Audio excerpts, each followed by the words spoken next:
Assalamualaikum warahmatullahi wabarakatuh. Bismillah walhamdulillah wassalatu wassalamu ala rasulillah wa ala alihi wa ashabihi wa mawalah amma ba'du. A'udzu billahi minasyaitonir rajim. Rabbana hab lana min azwajina wa dzurriyyatina qurrata a'yun waj'alna lil muttaqina imama. Shadaqallahul azim. Akhi fillah yang berbahagia, pada pertemuan kali ini kita akan membahas tentang pendidikan anak. Di dalam Al-Quran Allah menyebutkan ada 4 tipe anak. Yang pertama yaitu qurrata a'yun. Yang kedua yaitu zinatul hayat. Yang ketiga fitnatul hayat. Dan yang keempat aduwwal lakum. Sebagai manusia yang beriman, tentunya harapan kita mempunyai anak itu adalah tipe yang pertama, yaitu qurrata a'yun. Artinya anak yang indah dipandang oleh mata.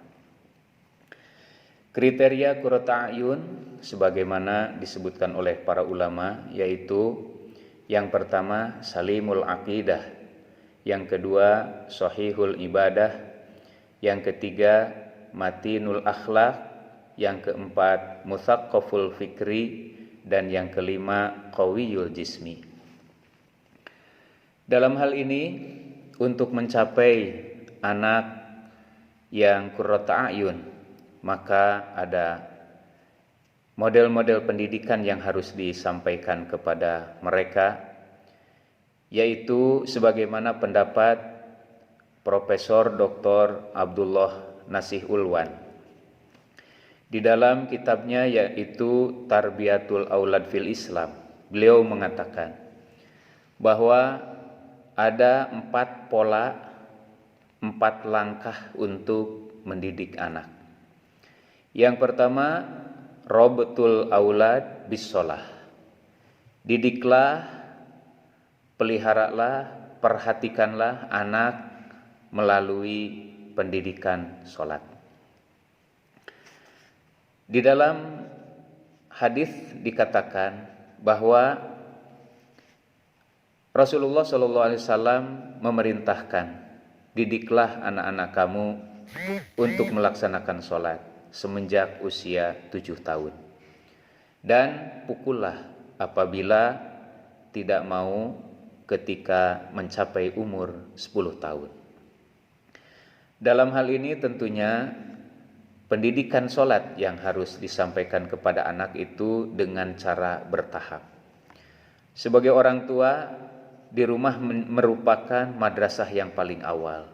Dan apabila kita belum mampu, maka bisa menitipkannya kepada lembaga-lembaga pendidikan tertentu, menitipkan kepada para ustadz dan yang lainnya yang mampu untuk mengajarkannya.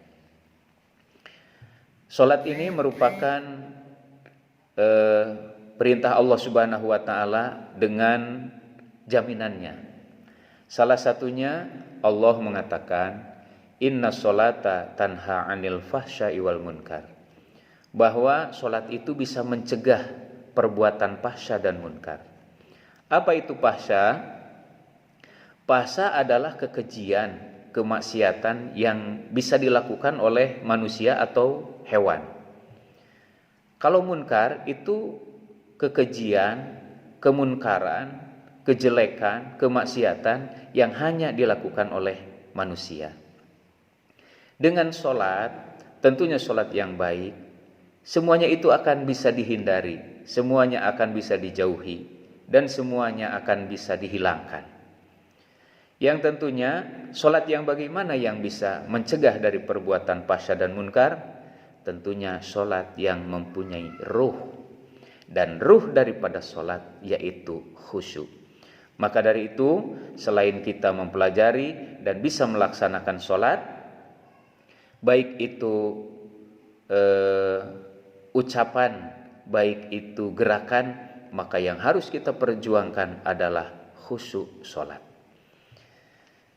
Yang kedua, Langkah untuk mendidik anak yaitu robtul aulad bil Quran.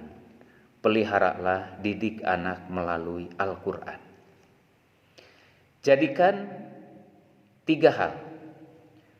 Lisan mereka, pikir atau hati mereka dengan Al-Quran. Lisan, usahakan anak menjadi fasih untuk membacakan Al-Quran. Untuk kefasihan, banyak sekali penghargaan yang disampaikan, bahkan menjadi perhatian pemerintah. Dibuktikan dengan adanya musabaqah tilawatil Quran dengan berbagai penghargaan yang luar biasa. Kemudian pikir atau otak itu diusahakan selain setelah membaca, yaitu bisa menerjemahkan. Apalagi yang lebih luas adalah menafsirkan. Sehingga apa yang dibaca itu akan bisa dimengerti. Kemudian yang ketiga, hati. Hatinya juga harus bisa menerima. Artinya hati ini bisa menerima keputusan Al-Quran. Apapun yang dia baca, yang dia terjemahkan, yang dia pelajari dengan tafsirnya, hatinya harus menerima apa yang menjadi petunjuk dari Al-Quran tersebut. Menurut Al-Quran halal, walaupun berat, itu wajib dilaksanakan. Walaupun hati berat, karena dalam Al-Quran haram, jauhi, maka dia pun harus menerima. Itulah pendidikan yang kedua, didik anak dengan Al-Quran. Kemudian yang ketiga, robtul aulad bil masjid. Didik anak melalui masjid. Mengapa? Karena dalam Al-Quran Allah Subhanahu wa taala berfirman, la masjidun ussisa 'alat taqwa. Masjid ini dibuat, masjid ini didirikan dalam rangka menciptakan manusia bertakwa. Oleh karena itu, makmurkanlah masjid dengan ibadah-ibadah yang berjamaah ataupun ibadah-ibadah yang munfarid. Kalau kita lihat banyak di antara orang-orang yang berjalan begitu jauh, beban yang begitu berat, tapi mereka mampu. Mengapa? Karena ada niat dan kebanggaan. Tetapi ke masjid jaraknya dekat. Kemudian tidak harus membawa sesuatu yang berat. Tapi mengapa mereka tidak mampu? Itu karena mereka belum tahu tujuan dan belum ada niat, juga belum ada rasa tanggung jawab sebagai seorang muslim. Maka dari itu, tanamkanlah sejak dini kepada anak-anak kita tentang kehebatan masjid. Yang keempat, yang terakhir, yaitu robtul aulad bil madrasah. Didik anak melalui pendidikan sekolah. Selain dari pendidikan informal, pendidikan yang dilaksanakan di majelis taklim, di pesantren, yang sangat populer juga di lingkungan kita, yaitu pendidikan formal, yaitu pendidikan anak melalui jalur sekolah.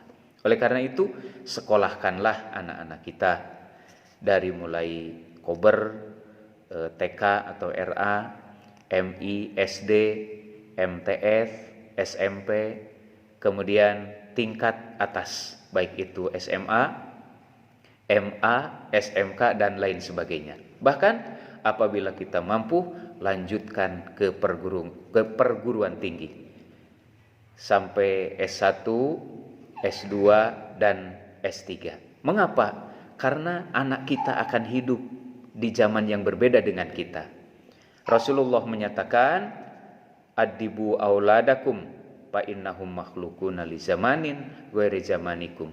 Didiklah anak-anak kalian karena mereka akan hidup di zaman yang berbeda dengan zaman kita.